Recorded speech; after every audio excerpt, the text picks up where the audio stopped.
ये कहानी चूहों के राजा चूहा सिंह की है। काफी दिनों के इंतजार के बाद वे एक सुंदर कन्या के पिता बने और इसी खुशी में चूहों के राज्य में एक महाभोज का आयोजन किया गया था। चूहा सिंह के तरफ से राज्य के हर उम्र के चूहों को खाने में निमंत्रण भेजा गया था। हर कोई झुंड में आकर पेट भरकर खाना खा रहे थे।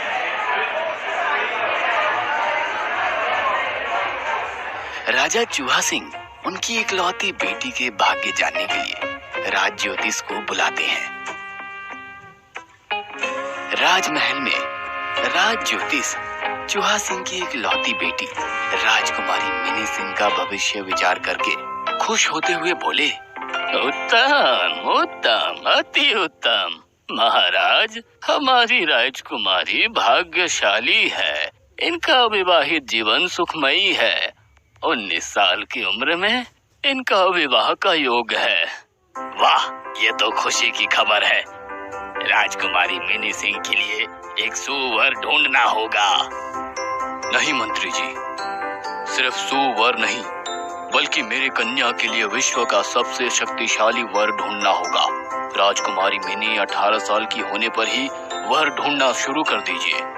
छोटी सी राजकुमारी बड़े ही लाड़ प्यार और ऐश्वर्य के बीच बड़ी होती है। इसी तरह पल में ही राजकुमारी बड़ी हो जाती है।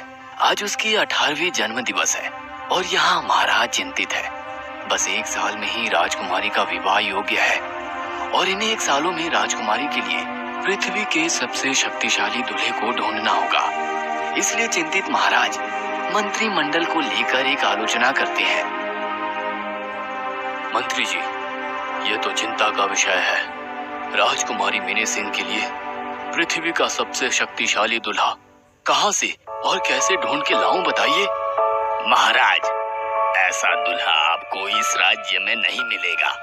इसलिए विचार विमर्श करके मैं ये कह रहा, सूरज ही आपके लिए उपयुक्त दूल्हा होगा। उससे शक्तिशाली इस विश्व और ब्रह्मांड में कोई नहीं है महाराज। आपने सही कहा मंत्री जी। सूर्य की क्षमता जो हमने देखी है उससे तो सूर्य ही सबसे उपयुक्त दूल्हा है। इसे लेकर और विचार नहीं करना पड़ेगा। मैं कल ही सूर्य से बात करता हूँ।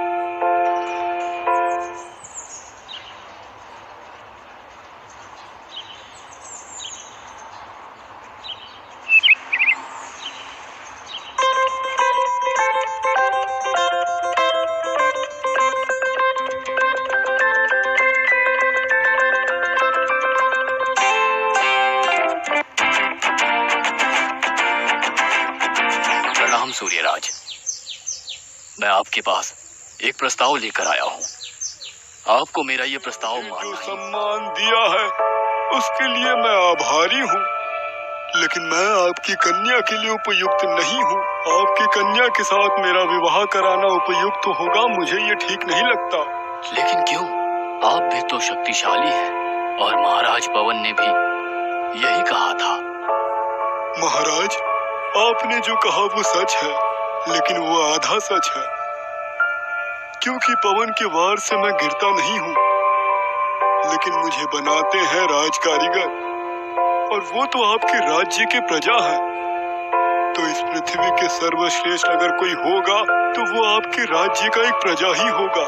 आप अपने राज्य की एक प्रजा के साथ राजकुमारी का विवाह संपन्न करें, वही होगा आपके कन्या के लिए उपयुक्त वर। दीवार की बातें सुनकर महाराज चूहा सिंह महल में लौट आए और मंत्रिमंडल को बुलाकर एक सभा बुलाए।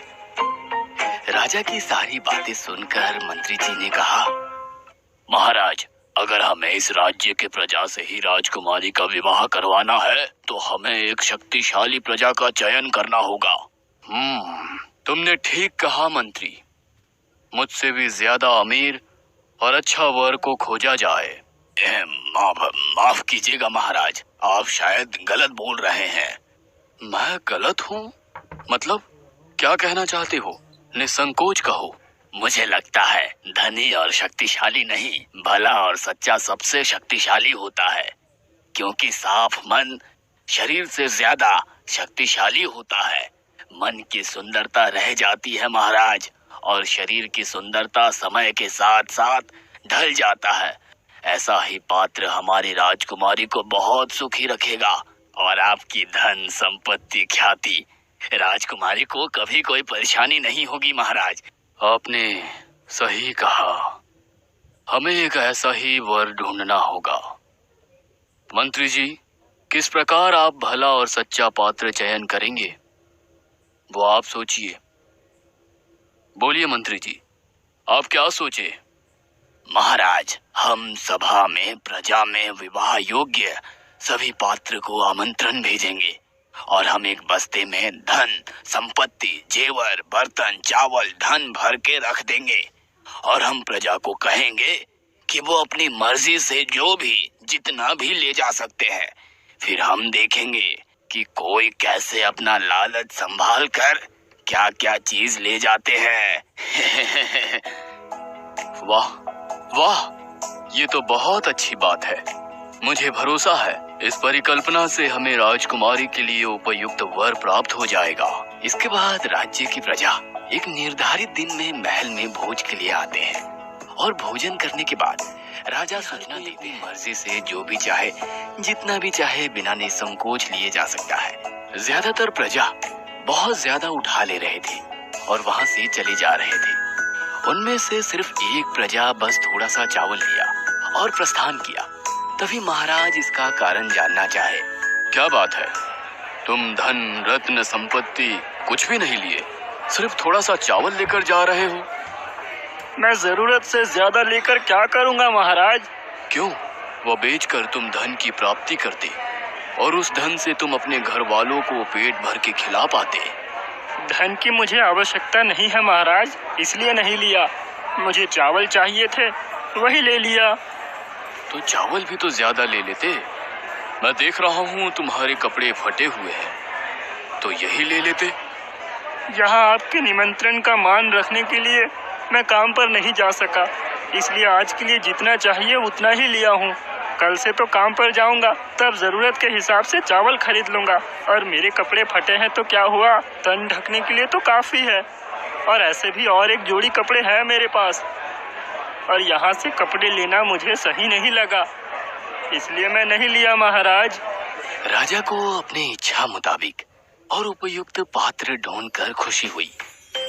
राजा के अनुरोध से अंत में वह भला सच्चा प्रजा राजकुमारी से शादी करने के लिए राजी होता है, और राजा बड़ी धूमधाम से उनकी विवाह संपन्न करते हैं। इसके बाद राजकुमारी मिनी सिंह सुख शांति से अपना जीवन बिताने लगी।